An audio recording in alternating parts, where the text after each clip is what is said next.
एक अनोखी मोहब्बत।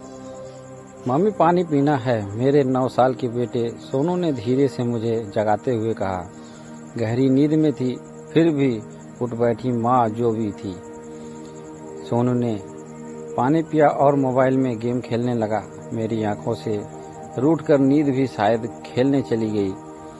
रात के सफर में गाड़ी की धड़क धड़क की आवाज़ अलग ही चित्कार करती है।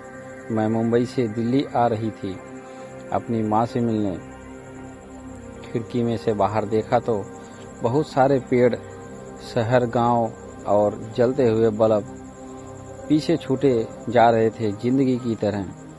ऊपर की बर्थ पर बैठा एक व्यक्ति मुझे लगातार घूर रहा था। मैं डर गई।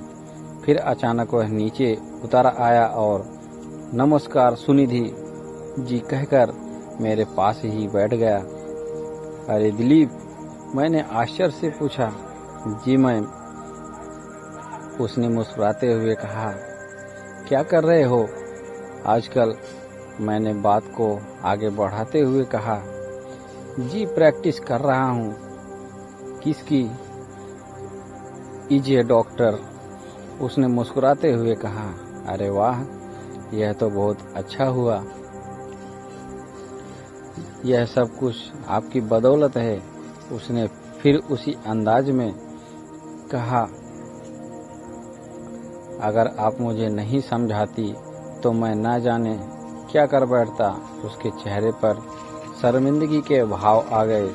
अरे नहीं, हम एक ही स्कूल में पढ़ा रहे थे, तो यह तो हमारा कर्तव्य बनता है कि एक दूसरे को नेक सलाह और मार्गदर्शन करना।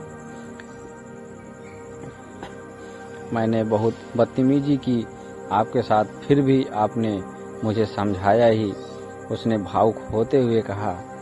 अरे कोई नहीं, छोड़ो, शादी हो गई।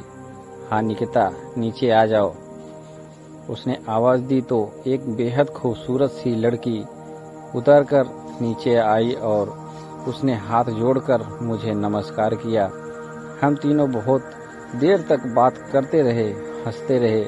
निकिता ने बताया कि अक्सर दिलीप मेरे बारे में उसको बताता था।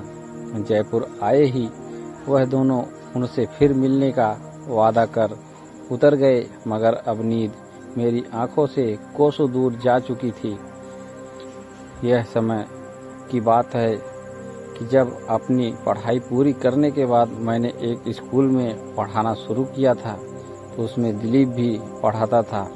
वह उम्र में मुझसे पूरे 8 साल छोटा था। दिलीप का आकर्षण मेरे प्रति बढ़ता ही जा रहा था। बोलने के जैसे बहाने ढूंढता था।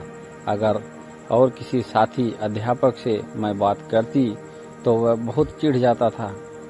एक दिन तो हद ही हो गई। उसने मेरे रजिस्टर में आई लव यू लिखकर एक पेपर रख दिया। रजिस्टर प्रिंसिपल के हाथ में चला गया। उन्होंने मुझे बुलाया और सब कुछ बताया। मैंने दिलीप को बुलाकर बहुत समझाया, मगर वह तो पागल सा हो गया था। मैं उसके बिना जी नहीं सकता और वह पूरी रात मुझे मैसेज और कॉल करता था। मैंने उसकी माँ से मिलकर सारी बात बताई। जब सबने उसको समझाया, उसी साल मेरी शादी हो गई।